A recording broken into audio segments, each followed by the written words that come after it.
تخيل إنك محبوس في سجن مفيش مخلوق عارف يهرب منه، سجن الكاتراز.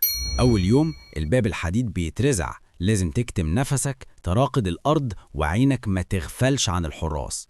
معاك وقت وخطة في دماغك. اليوم الرابع بتبدأ تجمع معلقة مكسورة، مسمار مصدي، وتخبي الكنوز دي جوه سريرك. وتبدأ تعد الحراس: 36 الصبح، 18 بس بالليل.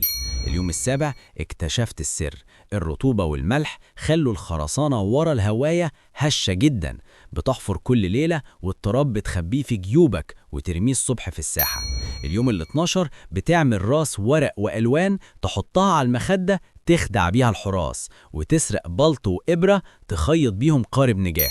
اليوم ال20 ساعة الصفر بتزحف في الفتحة وتعدي بين المواسير لحد ما توصل للسطح. الجو تلج، بتنفخ القارب وتنزل تتزحلق للمية. الجزيرة بتبعد والضباب بيخفيك، وعبال ما جرس الإنذار يضرب 6 الصبح بتكون انت بقيت حر.